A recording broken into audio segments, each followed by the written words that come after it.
तो सिडनी में चल रहे आखिरी एशेज टेस्ट का चौथा दिन, और क्या कमाल का दिन था। चलिए आज के इस पूरे एक्शन का विश्लेषण करते हैं। आज का खेल बस एक सवाल के इर्द गिर्द घूमता रहा कि क्या एक अकेला नौजवान खिलाड़ी इंग्लैंड की नैया पार लगा पाएगा। देखते हैं इस दिन की कहानी में क्या क्या हुआ। अच्छा, तो दिन के ड्रामे को पूरी तरह से समझने के लिए सबसे पहले ये जानना जरूरी है कि इंग्लैंड के सामने चुनौती आखिर थी कितनी बड़ी। तो हुआ ये कि ऑस्ट्रेलिया ने अपनी पहली पारी 567 रन के एक बहुत बड़े स्कोर पर खत्म की। इसमें स्टीव स्मिथ के शानदार 138 रन थे और ब्यू वेब्स्टर ने भी 71 नॉट आउट बनाए। इसका सीधा सा मतलब ये था कि इंग्लैंड जब अपनी दूसरी पारी खेलने उतरा तो उन पर पहले से ही 183 रनों का पहाड़ जैसा बोझ था। और कहानी और भी खराब हो गई। कब?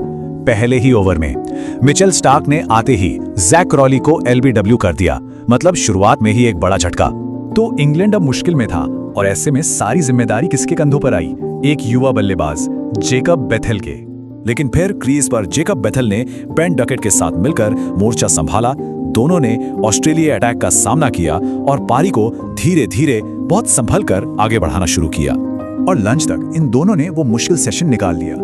इंग्लिश कैंप में थोड़ी राहत की सांस आई, थोड़ी उम्मीद जगी। लेकिन क्रिकेट में हमेशा एक लेकिन होता है ना। लंच के बाद खेल का रुख एकदम से पलट गया। ऑस्ट्रेलिया ने जोरदार वापसी की।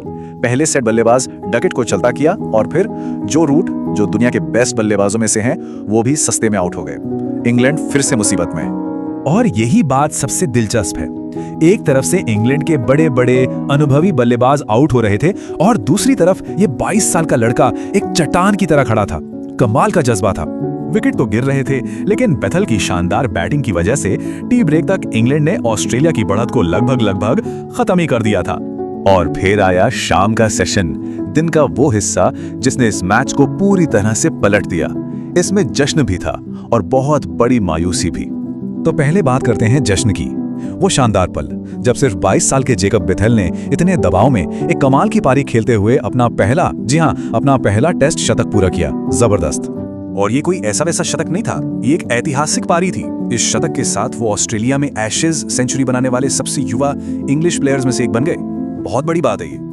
लेकिन फिर से जैसे ही लगा कि इंग्लैंड अब मैच पर अपनी पकड़ बना रहा है, कहानी में एक जबरदस्त ट्विस्ट आया। और ये ट्विस्ट लाया एक ऐसा खिलाड़ी जिसे सब एक बल्लेबाज के तौर पर जानते हैं, ब्यू वेब्स्टर।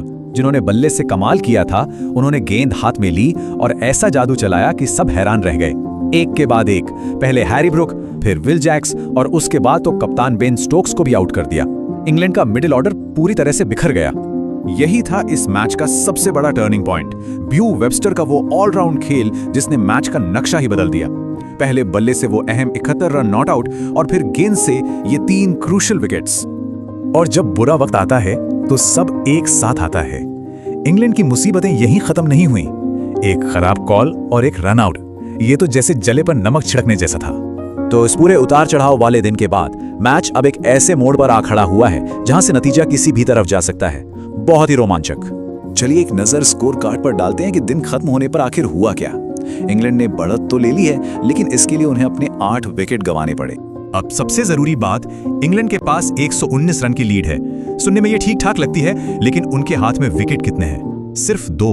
तो अब ये सब हमें आखिरी दिन के लिए एक बहुत ही दिलचस्प सवाल के साथ छोड़ जाता है।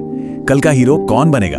एक तरफ है जेकब बेथेल जो इस लीड को और आगे ले जाना चाहेंगे, या फिर ऑस्ट्रेलिया जो वो आखिरी 2 विकेट जल्दी से लेकर सीरीज अपने नाम कर लेगी।